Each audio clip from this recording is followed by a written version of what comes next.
사시사철 이름을 달리하며 수많은 시인과 화가들의 발길을 붙들었던 최고의 명산, 금강산.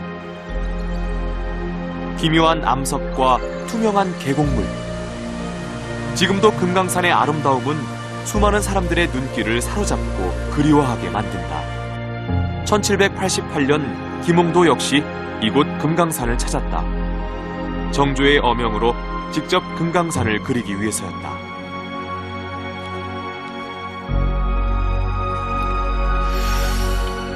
단원 김홍도가 그린 구령폭포. 겸재 정선이 그린 구령폭포. 조선시대 최고의 두 화가가 그린 금강산의 구령폭포는 왜 이리도 다른 모습인 걸까?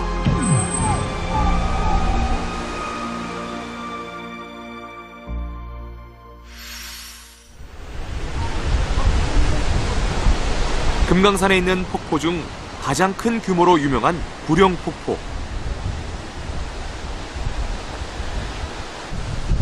그 웅장한 규모와 멋진 절경에 반해 숱한 화가들이 이곳을 화폭에 담았는데 그 중에서 단원 김홍도와 겸재 정선의 그림이 단연 유명하다.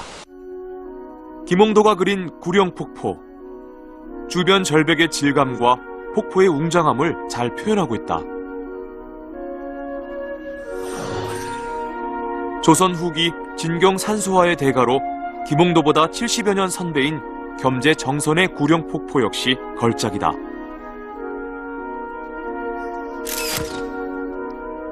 두 그림을 좀 더 자세히 살펴보자. 우선 폭포를 바라보는 각도가 서로 비슷한 것으로 보아 유사한 장소와 방향에서 그린 것으로 추정된다. 하지만 김홍도 그림 속에 보이는 폭포 위 봉우리가 정선의 그림 속에는 보이지 않는다.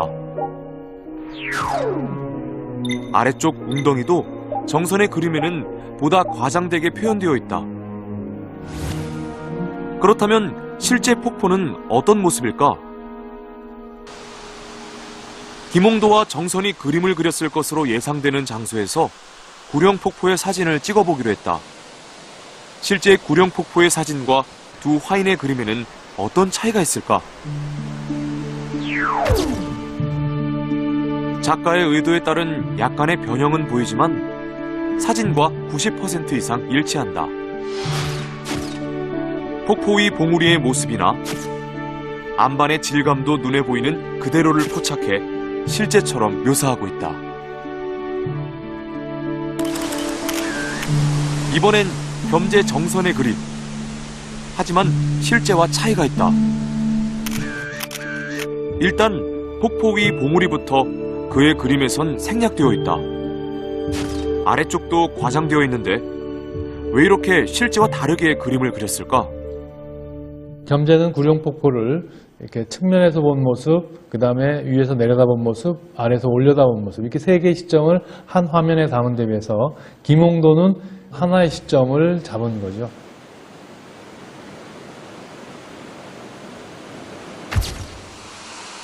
여러 시점을 한 화면에 담는 우리 전통의 다시점 화법이 정선의 그림에 사용된 것이다.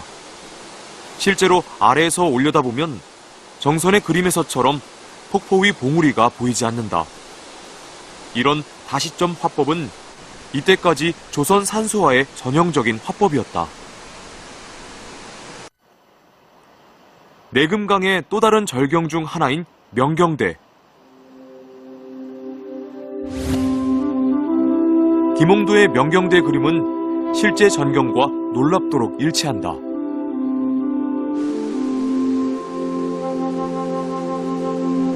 폭포 절벽의 특이함 때문에 더욱 유명한 비봉폭포 역시 김홍도는 실제 풍경을 화폭 속에 담아내고 있다. 그렇다면 김홍도가 이렇게 실경에 몰입하게 된 배경은 무엇일까? 17세기에서 18세기 조선에는 서양 문물들이 많이 전해졌는데 그중 서양의 카메라 옵스큐라라는 기구가 중국을 통해 들어와 있었다. 이는 물체를 실제와 똑같이 그릴 수 있게 해주는 기구였다. 그 원리와 구조는 카메라와 비슷한 것으로 서양 미술에서도 이전부터 많이 사용되어 왔다. 물체에 반사된 빛이 앞쪽 구멍을 통해 들어와 다시 반사돼 영상 유리판에 비치면 그 위에 흰 종이를 대고 실제와 똑같이 그리는 기구였다. 이런 과학적 기구의 영향을 실제로 접했을 것이라고 추정되는 사람 중에 궁중화원 이명기가 있다.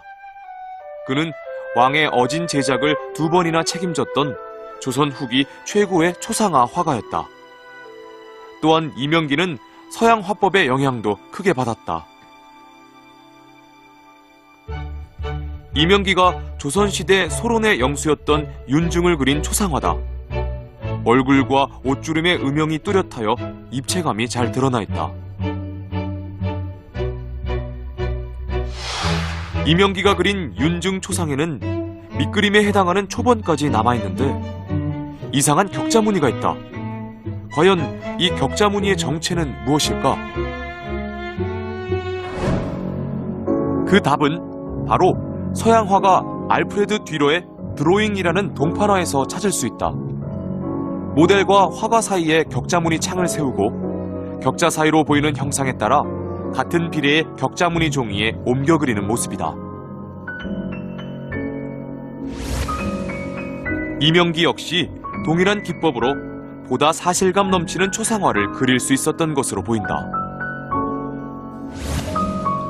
그의 초상화에 보이는 입체감 등의 사실성은 바로 서양 화법과 카메라 옵스큐라와 같은 기구의 영향 덕분으로 보인다.